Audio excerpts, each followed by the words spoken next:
using Excel.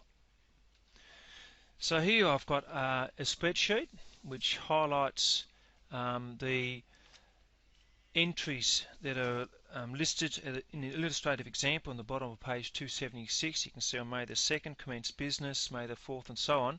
And what I'm going to do is to show you how to enter these into the general journal for each entry. Okay, let's begin. So we commenced business. I haven't got all the bits and pieces up there, but the date is May the 2nd. The first thing was that we had cash at bank. Type that in. We increased the cash at bank, so therefore it's $15,000.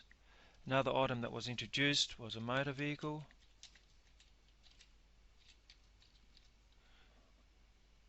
If I'd spelled that right, that'd be good too.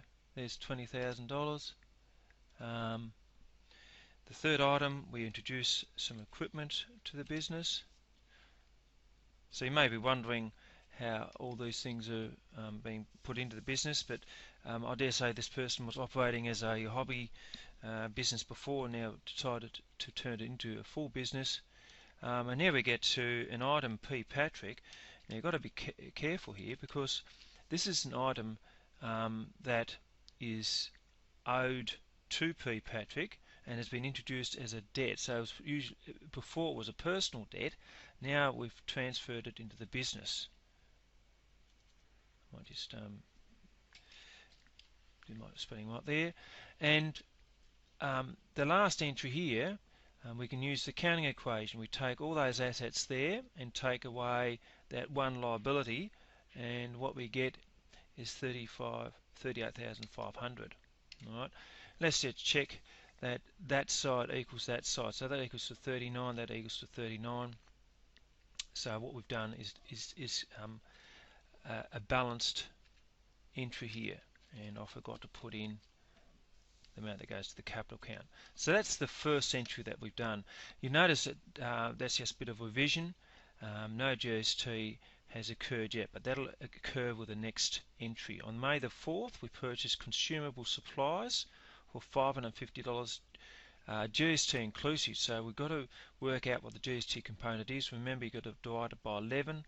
The figures is quite easy, so we know the GST component is $50. Okay, we're going to remember that. But the whole general journal entries is going to be as follows. On May the 4th, okay, we bought some consumable supplies. So that's our debit item, that's an expense. Now, that was only for $500, because the other item, which is the new item that we have to account for, is the GST credits received. And that's the $50 amount of GST that we purchased with that item. And lastly, we purchased this from paint supplies. So this is a credit transaction. Typing that in. For $550. So that is the credit. So let's just revisit this. So we bought some consumable supplies for $500. The GST on that amount is $50. You can see that that plus that equals to $550, and that's the amount that we're going to owe to our supplier, paint supplies, $550. So it's a little bit different, where we're going to have to calculate the GST component there, $50, and reduce that to the original cost price. Okay, it's a little bit different. I'll keep moving and reinforce that particular concept. So on May the 11th, we had our third transaction. We paid some advertising. So let's just deal with the advertising first. All right, that's for $660. All right. How about I put the amount of GST first? We calculated that amount. All right.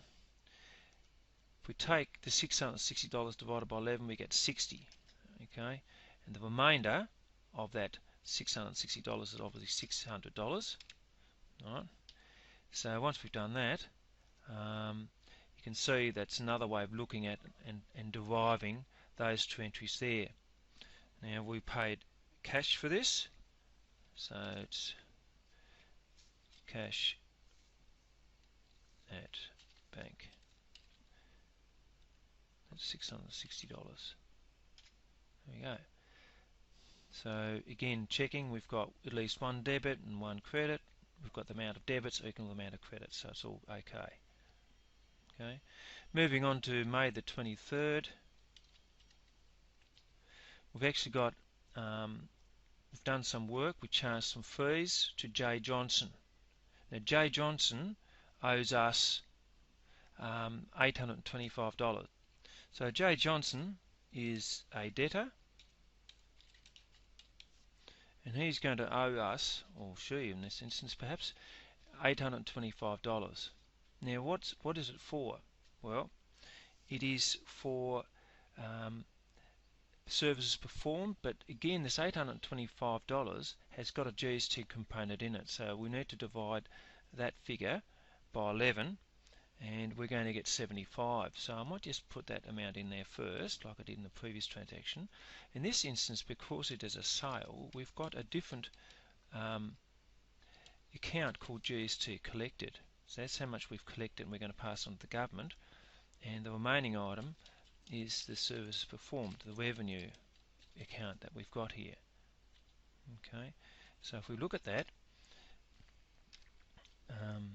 we've got J Johnson asset owes us $825 on the debit side, comprises of two credits. One is the GST collected and the services performed. So that's the revenue account, and this is the other liability account.